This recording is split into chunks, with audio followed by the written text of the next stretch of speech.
Ganda!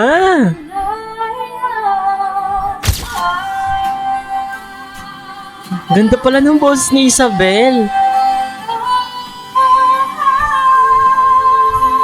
Ang lakas mo ka Disney nito. Yung atake nung song, the storytelling nung pagkanta niya, nakaka-goosebumps.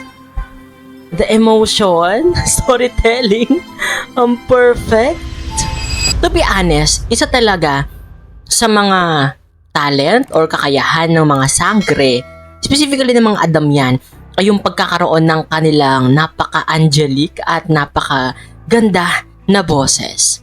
And meron isang scene si Adamos dito na I'm sure natawa din kayo nung ginawa niya yung hash na mash na ni Alena, di ba? We all know naman na powers talaga yun ni Alena. Parang powers din yun na kayang makasakit ng mga nilalang. So for this video guys, medyo epic yung version ni Adamus and well, maraming negative yung nabasa ko about that because hindi talaga para kay Adamus yung ganoong pagkanta.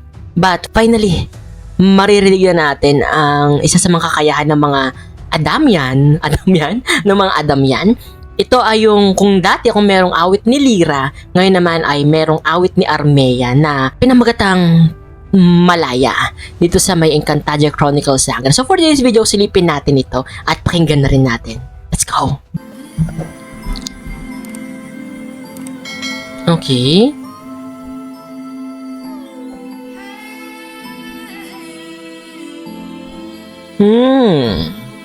Enchant yung timbre, yung tunog na parang background music niya dito si Bayang Barrios. Ganon yung naririnig ko sa background, yung sa hymn. Iniwan ko ang trono't mga talikala. Okay.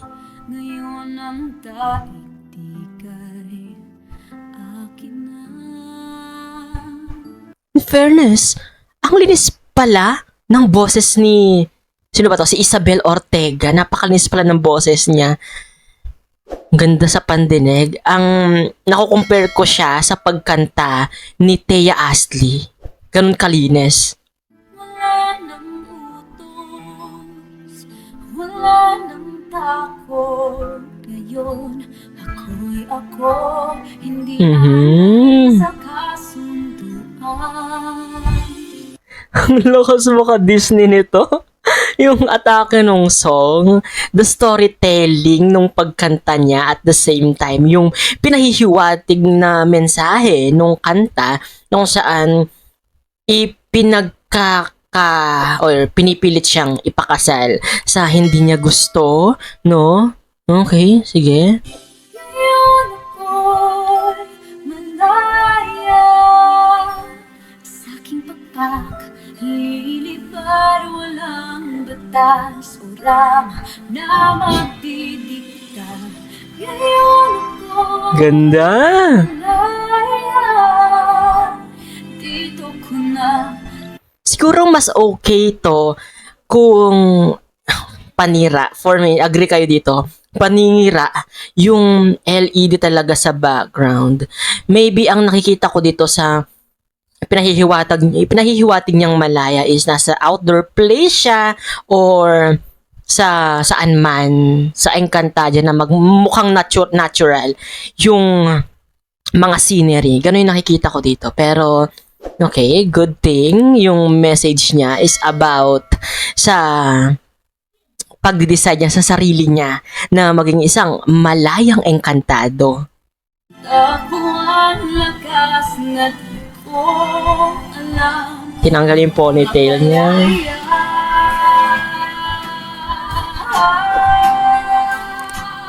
Ganda pala ng boses ni Isabel.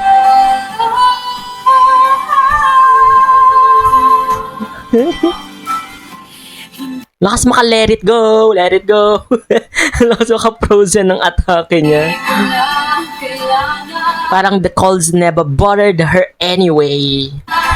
Ang pahit tulog linamban, ang aking puso, ang aking bagong trono.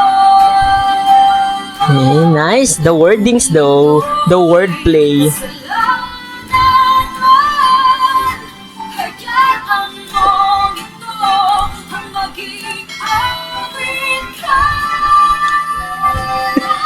Frozen na may pagkamawa na yung nakikita ko sa kantang to. Disney na Disney. Sa aking pakpak, lilipad walang batas. Pang-Broadway pala yung boses niya, no? Didikta, ngayon ko'y malaya. Dito ko na tagpuan lakas na di ko alam. Ang aking sarili at ako'y malay. Grabe. Ala! Nakaka-goosebumps. The emotion, storytelling, ang perfect. Ayun, di ba? Tinignan niya na ang sapiro sa likuran niya. That's it. Alright. Pasabog naman pala si Armea. So, kumbaga, kung hindi natin nakita si Adamus na mag-perform ng ganon, well, may kanta naman si Kelvin Miranda na nagustuhan ko, yung slow dance niya. Pasabog din yun at isa sa mga ringtone ko dati. And at the same time, siguro na kikita natin na dapat naka-angkla yung tugtog, yung music, no, sa boses ng kumakanta talaga para ma-appreciate natin. Gaya nitong awit ni Armea na Malaya. At sumasalamin din ito sa ating free will, di ba? Kasi parang nawalan siya ng free will nung bumalik siya sa Sapiro at pilit siyang ipinagkakasundo, iisang dibdib sa taong hindi naman niya mahal, no? Kumbaga, ito yung kwento niya na kailangan niya nang magdesisyon para sa sarili niya, 'di ba? At hindi na siya dapat pang makinig sa sinasabi ng iba kasi may free will siya, may sarili siyang damdamin at puso na dapat magdesisyon at magdikta sa kanyang aksyon, no? So, that's it. Kayo, napakinggan at napanood nyo na ba itong awit ni Armea? Ano yung masasabi nyo about dito? Naastigan ba kayo? Or nagandahan ba kayo? Let me know your thoughts guys in the comment section. Syempre, kung hindi ka pa rin nakasubscribe sa channel ko, don't forget to hit that subscribe button and that notification bell para lagi kayong updated sa mga videos na i-upload ko pa. Grabe, na-miss kong gawa ng reaction video sa Sangre. Although, hindi ko magawan ng oras or makuhanan ng oras. But nevertheless guys, mag-subscribe ka na. And, yan. Para lagi kang updated sa mga videos na i-upload ko pa. This has been CJ, your man of letters. Stay safe and stay motivated. Thank you for watching, guys. Bye!